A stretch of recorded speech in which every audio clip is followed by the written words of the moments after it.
Welcome to the Awaken, Heal, and Thrive podcast. It's brought to you by my new book, Instant Divine Assistance, your complete guide to fast and easy spiritual awakening, healing, and more. It's a #1 Amazon bestseller. And last I checked, had 60 reviews, nearly all of them 5 stars. Check it out on Amazon. Again, just search for Instant Divine Assistance or click the link in the show notes. It does just what the title says. Today, I'm doing my 3rd episode about plant spirit work. Our 3rd episode was a detailed dive into my very first plant spirit ceremony. Our 8th episode was about a good overview of ayahuasca ceremonies generally. And today I'm going to give you 4 ceremonies in one episode, my 2nd, 3rd, 4th, and 5th ceremonies, and the kind of experience that I had with that. If you're interested in plant spirit work, this should be very interesting. All these took place in 2007, so I'm going to start with a February 2007 ceremony. This one was actually San Pedro, like my first one. The San Pedro work I did was very important in my evolution, and I will be getting into some ayahuasca ceremonies in this very episode as well. Now, this ceremony was run by the same shaman who did the first ceremony I attended, and I asked him at the start whether I could be a curandero. In case you don't know that word, curandero is a Spanish word for healer, and curanderos are sometimes plant spirit people. And like my first experience, it was a ceremony that started at 10 p.m. and went until dawn. This was February, and the room was very cold, but the shaman put me in the hot seat, the northwest corner. That doesn't mean it was physically hot. It was still freezing cold, but in San Pedro work, the northwest corner is where all the heavy energy departs, so he put me in probably the most challenging place in the room to be. I guess he wanted to give me trial by fire. And this experience gave me a whole new respect for San Pedro because the medicine kicked in very strongly. I felt I was just at the very edge of what I could handle. If on Spinal Tap, they say, oh, it goes up to 11. I felt like I was up to like 14 on a scale of 10. I could not even stand up through most of the ceremony. It was so intense. I actually tried and failed repeatedly to get from the floor up into the wooden chair I was supposed to be sitting on. And I was on the floor. I was often either in a crucifixion pose or I was crossed over in a sarcophagus position. Obviously, death and dying was a theme I was very into at that point. I felt as if I was literally dying a couple of times. Now, the way this shaman works, everyone at some point stands in the sacred circle to get worked on. And when my time came, I just couldn't do it. I mean, I literally could not pick myself up off the floor to even stand in that circle. So he helped me out. He blew tobacco smoke on the top of my head. If you're not familiar with tobacco in sacred work, it is one of the most potent healing plants on the planet when it's used shamanically. And his blowing it into the top of my head gave me strength, and I finally was able to stand up and stand in the circle. Now, this was many years ago. This was 15 years ago, roughly. And at this point in my life, I did not really have much empathic sensitivity like I do now.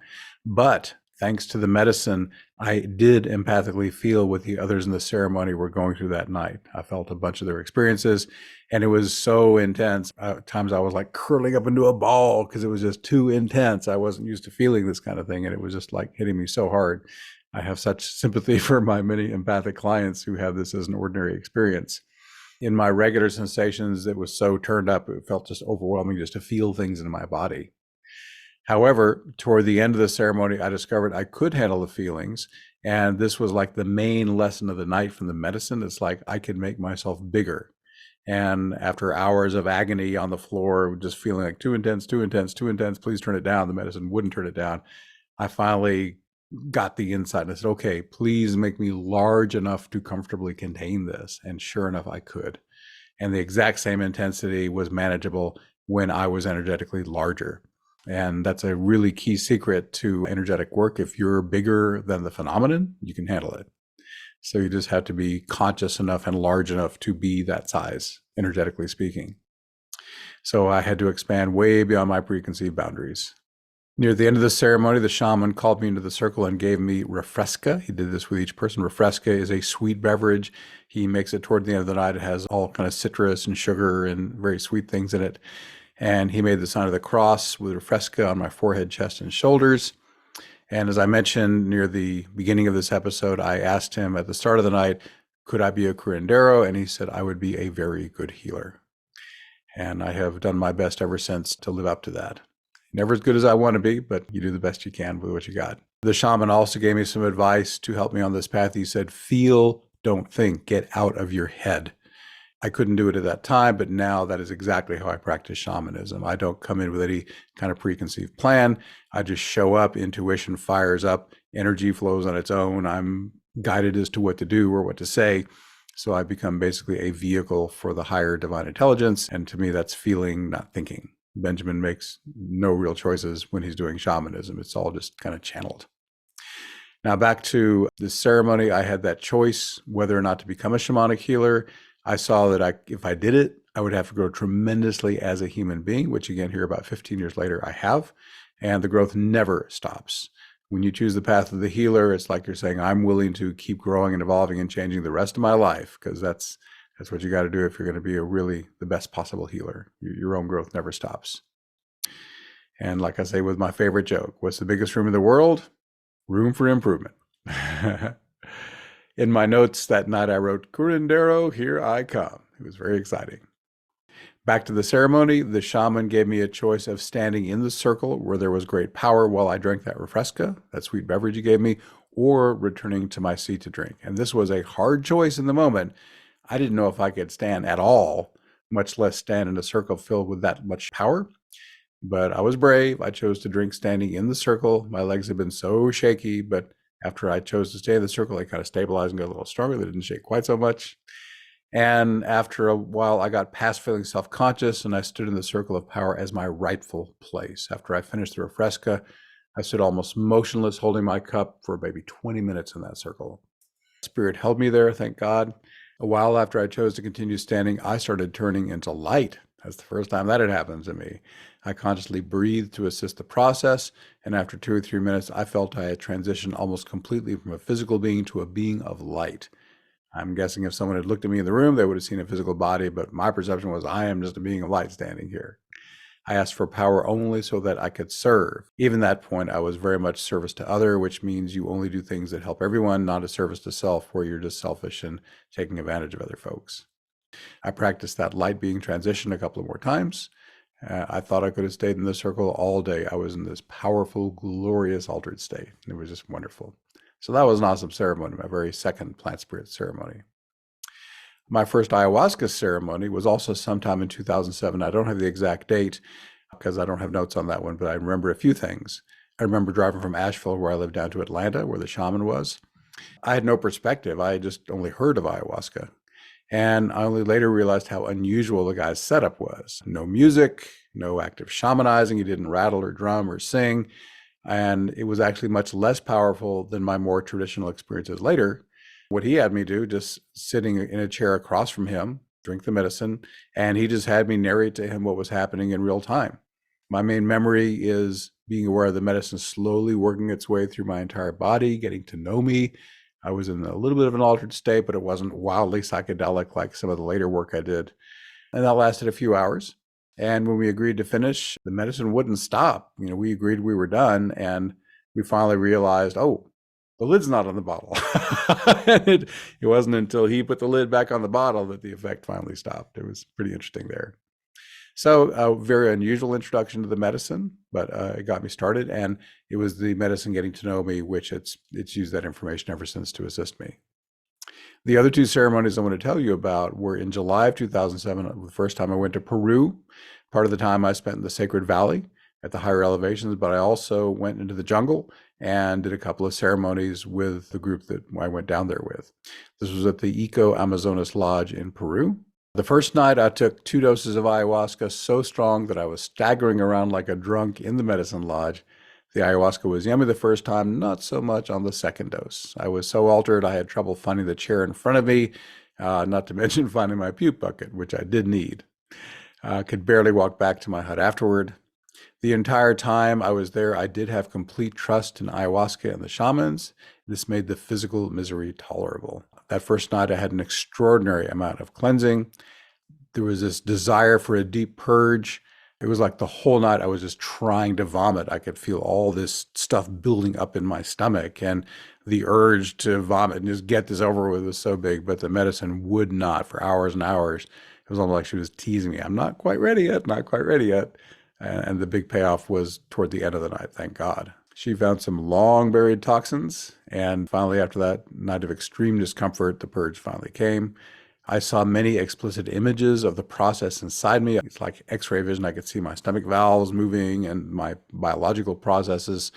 I could see these nasty spirits inside me, and it was clear they didn't just show up from the Amazon. They were already there, and the medicine was just making me aware of the unpleasant energy I was already carrying. Once I was finally able to puke, I had psychic sight into the stuff in the bucket, and very nasty, icky, swirly stuff. I also had a good poop before the ceremony. I'm sorry, when you're going to get into ayahuasca, we're getting into kind of graphic bodily function things. So turn it off right now if you don't want to hear any more of that. But I will mention a couple of things about that.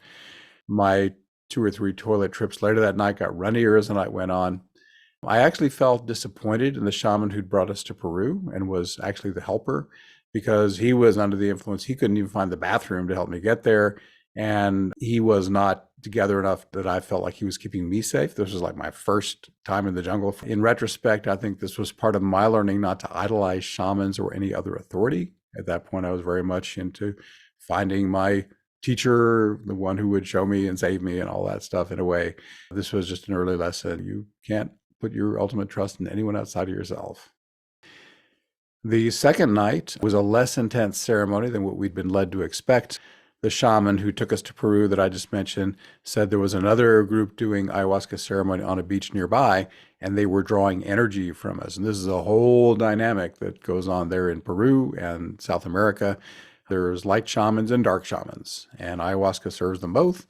And dark shamans will use the magic of the medicine to attack or take advantage of other people, or in this case, draw some of the energy we were creating and kind of feeding on the energy of our ceremony to benefit themselves and depleting our energy from our own field. Early on, we were offered additional ayahuasca because this was happening. I muscle tested like I do. Should I drink another dose? And I got mixed messages. And as I was walking over to get the medicine, I realized I gotta poop right now. So I detoured to the bathroom. Purging in ayahuasca isn't just vomiting. You can purge through your poop. And I could tell energetically that the poop I was doing was loaded up with toxins. Ayahuasca was blessing me by getting it out that way that night.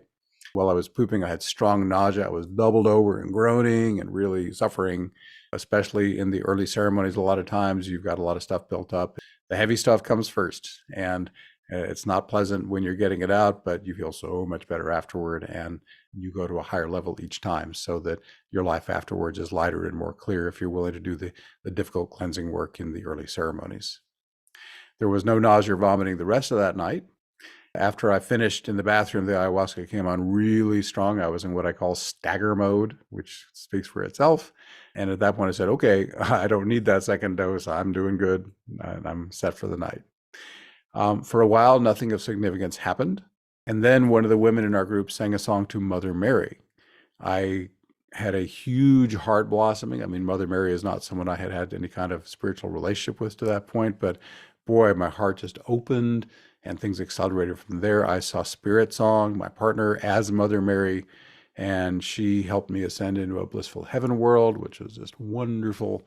And then another Akara, one of the ceremony songs, came and shifted me into another blissful space. It was really lovely and very ecstatic. And after a while, something happened so subtly, I didn't realize it until after the fact. A birth had taken place in a subtle inner realm, and the baby was a new part of my consciousness. At first, I thought a seed had been planted for subsequent growth, but this baby blossomed into a network of energy tendrils weaving through both hemispheres of my brain. It felt wonderful, and I could tell there was some kind of spiritual upgrade happening from that. So that's the main events from that second night. I left the Eco Amazonas Lodge the next day, very happy with my 2 nights of ayahuasca journeying and cleansing, which were each wonderful in their own ways. So here on this podcast, every 4 or 5 shows, I'll tell some more ayahuasca stories. There's some really good ones coming, but I wanted to give you a sense of the early work. And if you're going to do work on your own at some point, this might be somewhat representative of what you might experience. I mean, everyone's different, but it's fairly common for people in the early ceremonies to have a lot of heavy stuff come up, do a lot of heavy, intense cleansing. As I said, I think on the last podcast, if you're not willing to face the most intense, challenging stuff in your psyche for hours on end with no way out but through, then you have no business working with plant spirit medicines, especially the psychoactive ones. So you got to be really committed. They work it really fast and you'll clear it very rapidly, but it will be intense. So that's this episode. I hope you enjoyed it. I'd love your feedback on the episode. And thank you so much for watching. Really grateful. If you enjoyed this podcast, you might also like my free online mini course. It's called Instant Divine Assistance, your free guide to fast and easy awakening and healing. It'll teach you how to invoke your own embodied awakening and healing and put it all into a simple daily practice. You can also check out my best-selling book that develops these ideas further. It's also called Instant Divine Assistance. In its first week, it hit #1 on Amazon in 11 categories and has tons of 5-star reviews. Finally, I have an online membership called Awakening Plus, where you can significantly speed up your spiritual evolution. Its slogan is also the name of this podcast: Awaken, Heal, and Thrive. You'll find links to all this wonderful stuff in the show notes.